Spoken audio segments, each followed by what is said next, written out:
నమస్తే, నేను మీ సతీష్. తెలుగుదేశం పార్టీ వ్యవస్థాపకులు స్వర్గీయ నందమూరి తారక రామారావు గారి జయంతి స్మృతిలో మరి ఆ పార్టీ శ్రేణులు ప్రతి ఏటా జరుపుకునేటువంటి మహానాడు కార్యక్రమం మరి ఈ ఏడాది కూడా కడప జిల్లాలో నిర్వహించారు. అయితే కడపలో మహానాడు పెట్టడం అదేదో చేయకూడని పాపం అన్నట్లుగా వైసీపీ నాయకులంతా కూడా దానిపైన ఒక విష ప్రచారాన్ని చేస్తున్నటువంటి క్రమంలో మరి వైసీపీ నాయకురాలో మరి జగన్మోహన్ రెడ్డి గారి ఆత్మబంధువు లక్ష్మీపార్వతి గారు మీడియా ముందరకు వచ్చి మరి మహానాడుని ఉద్దేశించి అలాగే ఎన్టీ రామారావు గారిని చంద్రబాబు నాయుడు గారిని వాళ్ళిద్దరిని ప్రస్తుతిస్తూ కూడా ఆవిడ చేసినటువంటి వ్యాఖ్యలు రాజకీయంగా వివాదాస్పదంగా మారినటువంటి పరిస్థితి. దానిపైన తెలుగుదేశం పార్టీ శ్రేణులు కూడా ఒకంత ఆగ్రహాన్ని వ్యక్తం చేస్తూ ఉన్నారు. మరి లక్ష్మీపార్వతి చేసినటువంటి వ్యాఖ్యని ఎలా చూడాలి అనేటువంటి అంశం మనతో చర్చించేందుకు సీనియర్ జర్నలిస్ట్ దుర్గా కుమార్ గారు ఉన్నారు. సార్ నమస్తే. నమస్తే సతీష్, మన రాకెట్ వీక్షకులు కూడా. సార్, ముఖ్యంగా లక్ష్మీపార్వతి అంటేనే ఆవిడ ఒక వివాదాస్పదమైనటువంటి వ్యక్తి. అటు చంద్రబాబు నాయుడు గారి పైన, ఆయన కుటుంబ సభ్యులపైన, అలాగే నందమూరి కుటుంబ సభ్యులు ఎవరైతే ఉన్నారో వాళ్ళందరిపైన నిత్యం ఏదో ఒక ఆరోపణలు చేస్తూ వాళ్ళని దూషిస్తూ మరి ఆవిడ రాజకీయ మనుగడ సాధించుకుంటుందో ఏం జరుగుతుందో మనం చూస్తూ ఉన్నాం. ఇక ఇప్పుడు తాజాగా మహానాడుని ఉద్దేశించి ఆవిడ మాట్లాడుతున్నటువంటి క్రమంలో ఆనాడు రామరాజ్యం చూసాం, ఆనాడు రామాయణంలో చూస్తే రాముడు రావణాసురుణ్ణి ఆయన అంతమందించారు. కానీ ఇప్పుడు మనం కనుక చూసుకున్నట్లయితే రావణాసురుడు రాముణ్ణి హతమార్చాడు అంటూ కూడా అటు రామారావు గారి కాలం చేయడం, ఆయన మృతిని మరి చంద్రబాబు నాయుడు గారికి ఆపాదిస్తూ ఆవిడ చేసినటువంటి ఆరోపణలు ఎలా చూడాలంటే? అంటే మీరంటే చిన్నాళ్ళు కానీ సతీష్, నేను అప్పటికే జర్నలిజంలో ఉన్నాను. నేను 79 నుంచి ఉన్నాను. రామారావు గారు పార్టీ పెట్టినప్పటి నుంచి ఉన్నాము. అప్పుడు అందులోనూ నేను ఈనాడు పత్రికకి జిల్లా రిపోర్టర్గా కరీంనగర్లో ఉన్నా. దాని మూలన ఈనాడు అప్పుడు పార్టీ పెట్టినప్పుడు బాగా సపోర్ట్గా నిలబడి మొత్తం కార్యక్రమాలు నిర్వహించిందంతా కూడా ఈనాడే. కాబట్టి రామారావు గారితో మాకు వ్యక్తిగతంగా కూడా సాన్నిహిత్య సంబంధాలు ఉండేవి. మమ్మల్ని మేము అప్పుడు చిన్నాళ్ళమైనా కూడా ఆయన మమ్మల్ని ఒక తండ్రిలాగా ఎంతో ప్రేమగా చూసేవారు. అసలు అందరితోనూ ఆయన అట్లాగే ఉండేవారు. అందులోనూ మేము కొన్ని బాధ్యతలు తీసుకున్నాం కాబట్టి కొన్ని సందర్భాల్లో వ్యక్తిగతంగా కూడా ఇలా మీరు నేను కూర్చుని కూడా మాట్లాడాల్సిన సందర్భాలు 4 సార్లు వచ్చినాయి.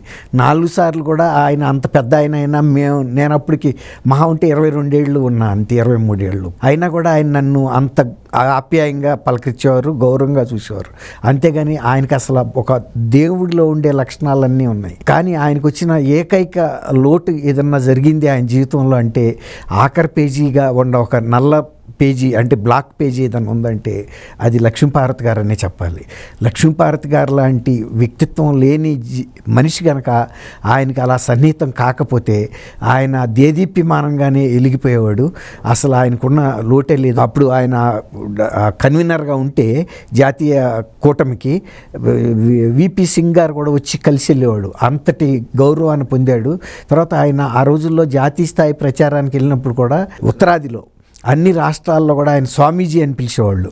ఆయన వేసుకునే కాషాయ వస్త్రాలు కానీ, ఆయన మాట తీరు కానీ, ఆయన ఉందాతనం కానీ. అట్లాగే ఆంధ్రప్రదేశ్లో అయితే అసలు చెప్పాల్సిన పనే లేదు. ఆయన ప్రతి కుటుంబంలోనూ పెద్ద కొడుకుగా ఉండేవాడు. అట్లాంటి ఆత్మీయత ఉంది. అందువల్లే ఆయన ఫస్ట్ టైం పార్టీ పెట్టినప్పుడు 82లో 83లో కల్లా ఆయన 9 నెలల్లో ముఖ్యమంత్రి అయ్యారంటే అసలు అన్ని ప్రాంతాల్లో 3 ప్రాంతాల్లోనూ కూడా ఆయనకి అంత ప్రజాదరణ ఉంది.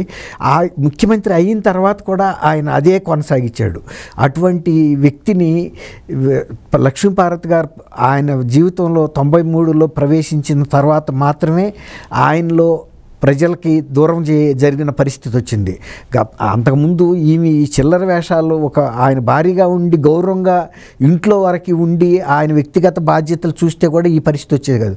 కానీ ఆమె ఆ చిల్లరతనాన్ని ఏం చేసిందంటే రాజకీయాల్లో డబ్బుగా చేసుకోవటానికి ప్రయత్నించింది. రామారావు గారిని ఎవరన్నా కలవాలంటే కూడా ఏదో ఒక నగా నట్ర ఇవ్వాలి, ప్రతిసాట చీరలు పట్టు చీరలు ఇవ్వాలి. అలాంటి ఒక గబ్బు వాతావరణాన్ని రామారావు గారి ఇంట్లో ప్రవేశపెట్టిన వ్యక్తే లక్ష్మీపార్వతి. అసలు రామారావు గారిని గతంలో ఎప్పుడు ఎవరు కలవాలన్నా కూడా అసలు అటువంటి ఆంక్షలే ఉండేవి కాదు. ఎప్పుడు ఆయనకి టైం ఉన్నా బయటకు వచ్చిన సినిమాల్లో ఉన్నప్పుడు కూడా అదే పరిస్థితి అంటారు. అప్పుడైతే మాకు తెలీదు. సినిమాల్లో అక్కడ మద్రాసులో కూడా ఎప్పుడు బయటికి రాగానే అందరినీ కలిసి పలకరించి వెళ్ళేవాడు. అంటే ఒక ముఖ్యమంత్రి కనుక ఇది పెడతారు కదండి పొద్దుంపూట ప్రజావేదిక లాగా, అలా అప్పుడు ముఖ్యమంత్రి కాని రోజుల్లో ఒక సినిమా నటుడిగా కూడా ఆయన అలాంటి హోదాని ఆస్వాదించిన మనిషి, ప్రజల అభిమానాన్ని. అలాగే ముఖ్యమంత్రి అయిన తర్వాత కూడా ఆయన్ని ఎవరైనా సరే తెలుగుదేశం కార్యకర్తలు కానివ్వండి, ఎవరైనా ఒక అవసరార్థం వచ్చినప్పుడు కలవటానికి ఆయన అసలు సంకోచించేవారే కాదు. ఆయన నేను ఎప్పుడు ముఖ్యమంత్రిని, నేను ఎన్టీ రామారావుని అనే ఆ గుర్తు కూడా ఆయనకు ఉండదు. ఆయన ఎప్పుడు నేను ప్రజల మనిషిని అనుకునేవాడు. అలాంటి రామారావు గారిని అబాస్పాలు చేసిన వ్యక్తి లక్ష్మీపార్వతి. ఇవాళ లక్ష్మీపార్వతి గారు అసలు ఆయన మరణానికి కారణం అంటూ ఎవరైనా వ్యక్తి ఉంటారు అంటే నేను నిర్మోహమాటంగా చెప్పగలను. లక్ష్మీపార్వతి గారు ఆయన జీవితంలో ప్రవేశించడమే ఆయనకి పతనం మొదలైందండి. ఆయన ఆరోగ్యపరంగా పతనం అయిపోయాడు, నైతికంగా పతనం అయిపోయాడు. ఆయన మానసిక పరిస్థితిని దెబ్బతీసింది, ఆరోగ్యంగా శారీరకంగా ఆరోగ్య పరిస్థితిని కూడా కావాలని దెబ్బ కొట్టిందని కూడా చెప్తారు. ఎందుకంటే ఆయనకున్న ఆస్తిపాస్తులు ఆయన పోతే తొందరగా వచ్చేస్తాయని. ఆయన మీద ఎన్నో కొన్ని కోట్ల రూపాయల పాలసీలు ఉండేవి, లైఫ్ ఇన్సూరెన్స్ పాలసీస్. గతంలో ఆయన ఏంటంటే అప్పుడు ఈ సినిమా పరిశ్రమలో బాగా ఉచ్చ స్థితిలో ఉన్నప్పుడు కూడా డబ్బులుగా తీసుకోకుండా ఏదైనా పాలసీగా తీసుకునేవారు అని చెప్తారు. ఎందుకంటే దాని మీద పెద్ద ఇన్కమ్ ట్యాక్స్ కూడా పడదు, ఆ తర్వాత మెచ్యూర్ అవుతాయి అనే ఉద్దేశంతో. అలాంటి అన్ని కోట్ల రూపాయల పాలసీలు ఉన్నాయి కాబట్టి ఈమె భార్యగా ఎప్పుడైతే ఒక చట్టపరంగా తన పేరు రాయించుకుందో, ఇక ఆ తర్వాత రామారావు గారిని తీసేసే పని మీదే ఉందో తప్ప రామారావు గారిని పైకి వెళ్ళడం లేదు. రామారావు గారు ఎక్కడికి వెళ్ళినా తలొంచుకునే పరిస్థితులు సృష్టించింది ఈమె. రామారావు గారికి అత్యంత ఆత్మీయమైన కుటుంబ సభ్యులు. ఆయన పిల్లలందరినీ కూడా ఎంత ఆడపిల్లలను కానీ మగపిల్లలను కానీ ఎంత క్రమశిక్షణగా పెంచుకునేవాడు. మొన్న మధ్య మన రామారావు గారి అబ్బాయి ఆయన కెమెరామెన్ మోహన్ కృష్ణ గారు కూడా ఇంటర్వ్యూ ఇచ్చినప్పుడు చెప్పారు, అసలు పొద్దున్నే ఆయన 2 గంటలకు లేస్తే కూడా బసవతారకం గారు కూడా 2 గంటలకి లేచి ఆయనకు కావాల్సిన కార్యక్రమాలన్నీ అటెండ్ అవ్వటం, తర్వాత పిల్లల గురించి చర్చించుకోవటం, కుటుంబ పరిస్థితిని గురించి చర్చించుకోవటం, మళ్ళీ తర్వాత సినిమా షూటింగ్ నుంచి రాత్రిపూట 10ంటికి వచ్చినా సరే మళ్ళీ వాళ్ళిద్దరు కూర్చుని ఆ రోజు పిల్లలు ఎవరెవరు ఏమేమి కార్యక్రమాలు చేసుకున్నారు, ఎవరికి ఎందులో ఇంట్రెస్ట్ ఉంది, ఎవరికి ఆరోగ్యం గురించి ఎట్లాంటి సమస్యలు ఏమైనా ఉన్నాయా, అన్నీ ప్రతి చిన్న విషయం కూడా ఆయన దృష్టికి వెళ్లకుండా ఉండేది కాదంట. ఎంత బిజీ అన్నా ఉండి. అట్లాగే ముఖ్యమంత్రిగా ఉన్నప్పుడు కూడా ఆయన రాజకీయాల వైపు పిల్లల్ని రానివ్వలేదు, కానీ వాళ్ళ వ్యక్తిగత సంరక్షణ విషయంలో ఆయన బసవతారకం గారు చనిపోయిన తర్వాత కూడా ఆడపిల్లలకు కూడా ఎప్పుడు ఎవరికి ఏం కావాలన్నా అట్లా చూసుకునేవాడు.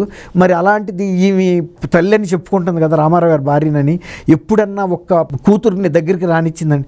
ఆ పిల్లల్ని మనం నోటితో అనకూడదు, రాక్షసులని కూడా వర్ణించిందంటే అసలు ఎంత దుర్మార్గమైన మాట అండి. ఆయనకి ఎంత ఆత్మీయంగా పెంచుకున్నాడు. మగపిల్లల్ని అలాగే పెంచాడు ఆయన, ఆడపిల్లల్ని కూడా అట్లాగే పెంచుకున్నాడు.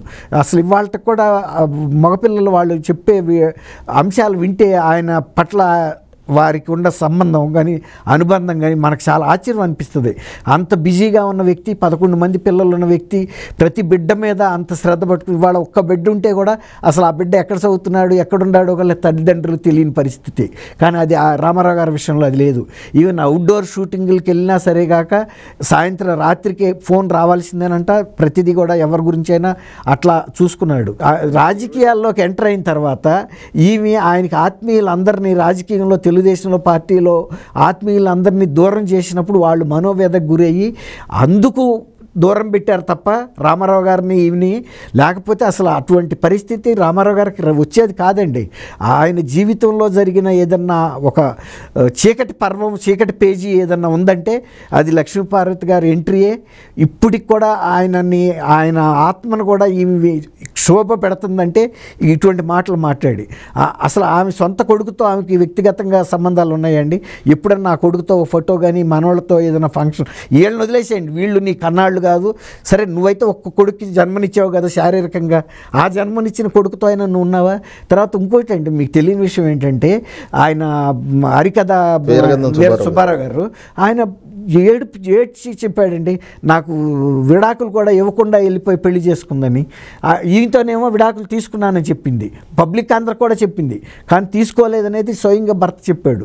అటువంటి వ్యక్తి వచ్చి ఇవాళ చంద్రబాబు నాయుడు గారిని మాట్లాడటం, ఇవాళకి ఇంకా ఆయన ఆశయాలు తెలుగుదేశం పార్టీ కొనసాగుతుందంటే, వాళ్ళ బిడ్డలు కూడా ఇంత క్షేమంగా ఇంత ఆనందంగా ఉన్నారంటే, తెలుగుదేశం పార్టీ వాళ్ళకు ఉన్నంతకాలం వాళ్ళ బిడ్డలందరికీ కూడా అదొక సంతోషం అండి. అందులోనే రామారావు గారిని చూసుకుంటున్నారు. ఇవాళ కూడా తెలుగుదేశం మళ్ళీ అధికారంలో ఉండి ప్రజలకు ఇంత సేవ చేయటం అంటే వాళ్ళ బిడ్డలందరికీ కూడా ఒక బలంగా ఉంది. వాళ్ళ మా తండ్రి లేకపోయినా తండ్రి స్థాపించిన పార్టీతో ప్రజలకు సేవ జరుగుతుంది, ఇదే మాకు ఆనందం అనుకుంటున్నారు. ఈమె కనుక రామారావు గారి సమాధి దగ్గరికి వెళ్ళకపోయినా, ఆయన పేరు ఎత్తకపోయినా కూడా ఆయన ఆత్మశాంతిగా ఉంటుందండి ఇవాళకైనా. Thank you. Thank you Satish garu, మన రాకెట్ వీక్షకులు.